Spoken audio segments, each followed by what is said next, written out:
but we have to start with Jeffrey Epstein because the way you have written about him, it connects to a whole world of corruption. Yeah. Is he kind of the Rosetta Stone? Yeah, I think it's sort of like a meta scandal. You're looking at someone who really had, I guess, for lack of a better metaphor, had his hands in a lot of pies, right? Yeah, right. So he was sort of at the center of a lot of scandals, but not necessarily at the top, right? I think he was more maybe middle management in a sense, but very central to a lot of these things going on, that sort of these networks in which he inhabits are involved in, numerous acts of corruption simultaneously. Yeah. And he, is there involved in many of them, but not necessarily at the top level, right? So was he a spy? I think he definitely had intelligence connections, and there's a lot, to suggest that was the case. I think one of the earliest hints we heard of that was having a Secretary of Labor, Alex Acosta, under Trump, say that one of the reasons he was pressured into giving Epstein a sweetheart deal during his first arrest in Florida was because he had been told by unspecified actors that Epstein belonged to intelligence. But that's kind of, what exactly does that mean? Was he an asset? Was he on the payroll? Which intelligence agency? Multiple intelligence agencies? Right. When you have his close association with someone like Ghislaine Maxwell in the mix, and her father had affiliations with numerous intelligence agencies, it really is an open question. He was kind of a bad guy. Yeah. I'm reading your work about him, and explain who he was. So Robert Maxwell was involved in many things, but he definitely played a major role in undermining U.S. national security by selling bug software to nuclear laboratories in the United States. And this was directly facilitated by well-known statesmen in U.S. history, like Henry Kissinger, for example. And a lot of the people, I think, that enabled him, at least on the U.S. side, tend to be those that favor global governance and, they kind of don't want the U.S. to have that kind of monopoly on power. Because all of his family, they were killed in the Holocaust, right? Right. Mm-hmm. And so he's in the West, England. He survives, becomes kind of William Randolph Hearst of England. Yeah, media mogul, sure. Yeah. And then betrays the West. And that's not because he was on the other, he wasn't on the Soviet side. He was on a global government side? Well, I think you have to look at this network, and they've evolved over time, right? Robert Maxwell was very close to the Eastern Bloc. He had a very close relationship with intelligence figures in the KGB and also Bulgaria. He had a relationship with British intelligence and Israeli intelligence, and was involved in aspects of what later became known as Iran-Contra, which of course involves aspects of U.S. intelligence. So, I mean, he had his hands in, everywhere and everything. And I think ultimately people like him are interested in any deal they can make to advance their money and their power and their influence, they'll take it. So Robert Maxwell was very interested in having his family be like the Kennedy family, a political power dynasty. And that's part of why he started moving into New York City around, just a year or two before he ended up dying. And Ghislaine Maxwell was sent to New York sort of to be his emissary.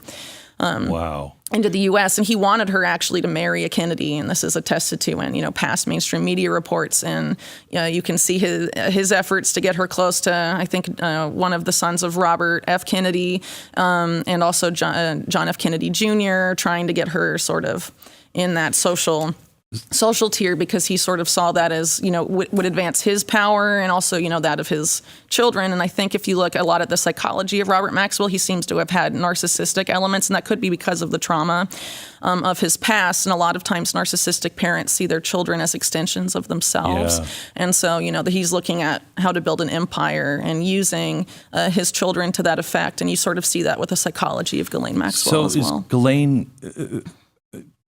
was she part and parcel of from the beginning, or was she, kind of a good girl, idealistic, comes over here, knows that dad wants to put her into powerful positions, but not shopping women? I think it's a lot more complicated than that. You have to look at her early history. The favorite son of Robert Maxwell was originally Michael Maxwell. He was in a vegetative state after a car crash, I think when he was 15. And that happened shortly after, just a few days after Ghislaine was born. So her family members and she herself have attested to that she was basically neglected for the first 3 years of her life and even developed childhood anorexia. Things like that. And then, not a few years after, she becomes the favorite child. So she goes from having this complete lack of parental attention to being sort of showered in it by Robert Maxwell. And that obviously is going to have a psychological impact on someone. And in addition, she was basically managed by her father from a very early age. He managed her, tried to manage her romantic life. He tried to manage what job she would have, and she was very dependent on him. So when he is dead in 1991, it makes sense that she would attach herself to someone with a lot of the similar characteristics, right? So Dad didn't know about Jeffrey Epstein, wasn't alive at that point? Well, the allegation have been made by people that worked with Robert Maxwell in the 80s that Jeffrey Epstein was seen in his offices frequently in the United Kingdom. And during that period of time, it was known that Epstein was active in the United Kingdom. He was allegedly being mentored by a British arms dealer named Douglas Leese with British intelligence connections. God. First of all, you wrote 2 volumes on this. 1,000 pages. Yeah, I mean, that is crazy amounts of work. Yeah, my son was born in the middle of it, so it was really crazy. You were there for that, I imagine, when your son was born. So tell me, 1,000 pages, and there's no fluff in it. I mean, it is. It's dense. It's very dense. Mm-hmm. Why is it nobody else is reporting on this? Well, I guess I don't really know exactly why that would be, but the silence is very eerie about major aspects of the Epstein case. It ended up being 1,000 pages because as I was writing about Epstein, a lot of the connections that came up, I was just, increasingly aware that a lot of people in the American public, a lot of the names I was coming across, most people weren't going to be familiar with. Correct.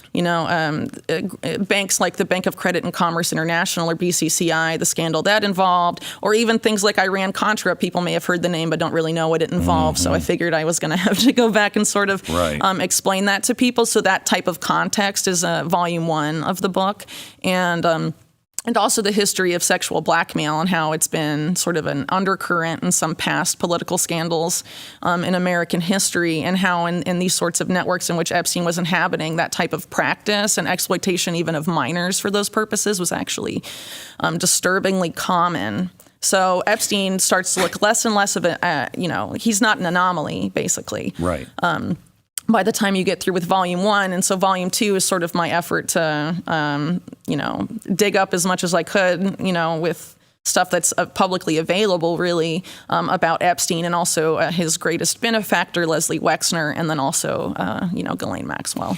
Okay, so this is just...